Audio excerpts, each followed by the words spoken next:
ओम श्री रामचंद्र परब्रह्मणे नमः। भाइयों और बहनों, आज मैं आपके साथ एक कहानी साझा करने जा रहा हूँ जो न केवल इतिहास है बल्कि मानव भक्ति के माध्यम से प्रकट हुई ईश्वरीय कृपा की गाथा है। ये कहानी है भक्त रामदास की, एक ऐसी आत्मा जिन्होंने नश्वर संसार के बजाय शाश्वत को चुना और ऐसा करके वे आने वाली सभी पीढ़ियों के लिए भक्ति का एक प्रकाश स्तंभ बन गए। तेलंगाना की पावन धरती पर भद्राचलम नामक स्थान पर एक बार पोकला धमक्का नाम की एक विनम्र वनवासी महिला रहती थी।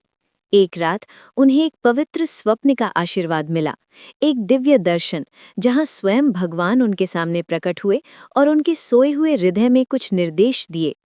जागने पर एक अकथनीय शक्ति से, परम पिता की शक्ति से प्रेरित होकर वे एक दूर स्थित बाम्बी के पास गईं और वहां धरती में दबे हुए मानो स्वयं धरती माँ उन्हें सुरक्षित रख रही हो, उन्होंने कुछ असाधारण खोजा।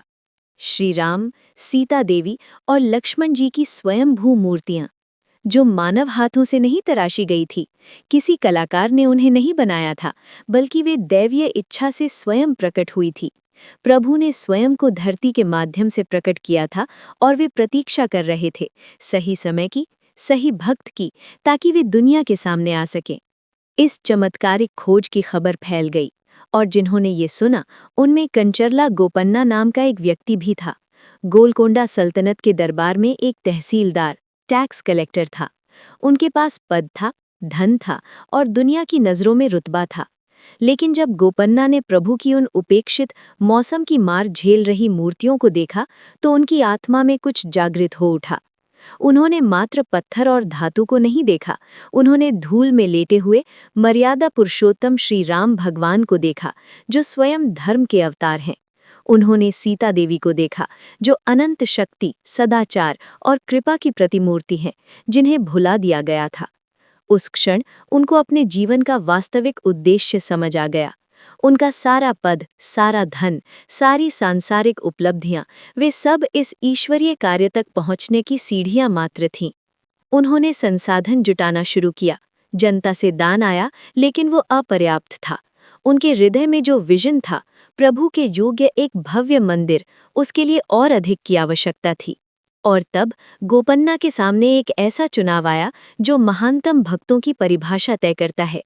एक तरफ सुल्तान के प्रति उनका कर्तव्य था, एक राज्य अधिकारी के रूप में उनका दायित्व था।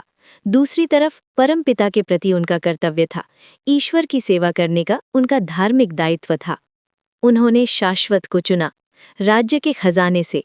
कहा जाता है कि 6 लाख सोने के सिक्के निकालकर उन्होंने सब कुछ श्री सीता रामचंद्र मंदिर के निर्माण में लगा दिया। उन्होंने देवताओं के लिए उत्कृष्ट आभूषण बनवाए।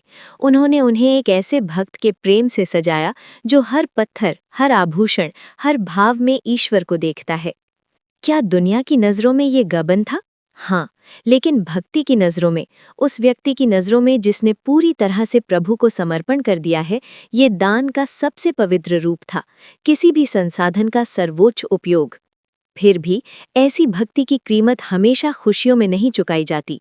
गोपन्ना को गिरफ्तार कर लिया गया। राज्य के धन का दुरुपयोग करने के आरोप में उन्हें गोलकोंडा के तहखानों में कैद कर दिया गया। 12 लंबे वर्षों तक उन्होंने कष्ट सहे, प्रताड़ित, भूले बिसरे, त्यागे हुए, या कम से कम दुनिया को ऐसा ही लगा। लेकिन एक सच्चा भक्त जानता है, ये त्याग नहीं है, ये प्रभु की परीक्षा है। उस काल कोठरी के अंधेरे में शरीर पर जंजीरें थीं, लेकिन आत्मा मुक्त होकर उड़ रही थी। रामदास, क्योंकि अब हम उन्हें इसी नाम से बुलाते हैं, ने अब तक सुने गए सबसे सुंदर भक्ति गीतों की रचना की। रामदास कीर्तनल्लू, सैकड़ों कीर्तन जो विरह में लोते हैं, जो प्रभु को पुकारते हैं, हे राम, मेरे हृदय के स्वामी, तुम मेरी इतनी परीक्षा क्यों ले रहे हो? तुम मेरे सामने कब प्रकट होगे? मैं तुम्हारा दास हूँ, तुम मुझे कैसे भूल सकते हो? ये गीत परमात्मा के लिए प्रेम पत्र बन गए, विरह की वो आवाज़ जिसके भीतर ईश्वर के साथ गहरा मिलन छिपा होता है।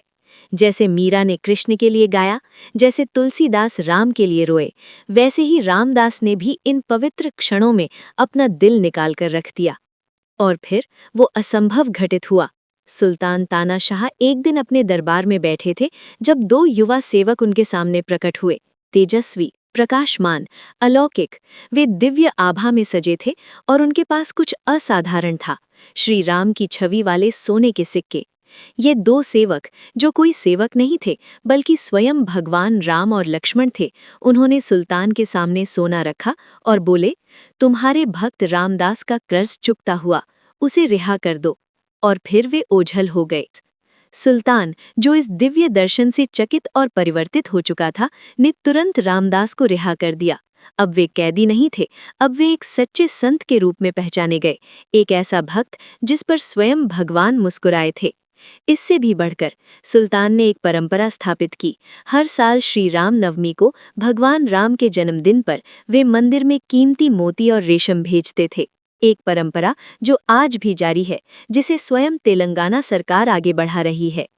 भाइयों और बहनों, भक्त रामदास की कहानी का शाश्वत सत्य क्या है? वो ये है कि भगवान अपने सच्चे भक्त को कभी नहीं छोड़ते। जब आप पूरी तरह से समर्पित हो जाते हैं, अपना धन, अपनी खुशी, अपनी स्वतंत्रता, सब कुछ ईश्वरीय सेवा में लगा देते हैं, तो भगवान आपके ऋणी हो जाते हैं और परमपिता ऐसी भक्ति का बदला चुकाने में कभी निफल नहीं होते। भद्राचलम में वो मंदिर आज भी खड़ा है। लाखों लोग आज भी वहां प्रार्थना करने आते हैं और हर पत्थर में, हर प्रार्थना में, भक्त के द्वारा बहाए गए हर आंसू में रामदास की भक्ति आज भी गूंजती है। जब हम श्री सीता रामचंद्र मंदिर के सामने नतमस्तक होते हैं, तो याद रखें, हम केवल एक सुंदर संरचना का सम्मान नहीं कर रहे, हम एक संत की जमी हुई भक्ति का सम्मान कर रहे हैं। हम पीड़ा पर विश्वास की जीत का, नश्वर पर शाश्वत की जीत का सम्मान कर रहे हैं। ओम श्री रामचंद्र परब्रह्मणे नमः। हरि ओम तत्सत। जय श्री राम, जय भक्त रामदास।